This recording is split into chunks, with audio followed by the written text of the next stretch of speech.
যারা মেথির শাক খেতে পছন্দ করো না তারা এইভাবে একবার রাঁধতে পারো। তার জন্য কড়াই তেল দিয়ে দিলাম, জিরে ফোড়ন, একটা পেঁয়াজ ফোড়ন দেবো, তারপর আলু দিলাম। আলু দেওয়ার পর আলুটা ভাজা ভাজা করে নেওয়ার পর দিয়েছি একটি আদা, রসুন, জিরে গুঁড়ো, ধনে গুঁড়ো, হলুদ গুঁড়ো, লঙ্কার গুঁড়ো, সমস্ত রকম গুঁড়ো মশলাগুলো দিয়ে ভালো করে আলুর সঙ্গে কষিয়ে নেব। এই দেখো এবার দিয়ে দিলাম স্বাদ অনুযায়ী নুন।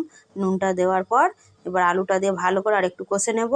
কষানোর পর শাকটা দেবো। এতে আমি একটু জল দেবো না, তার কারণ শাক দিয়ে জল বার হবে।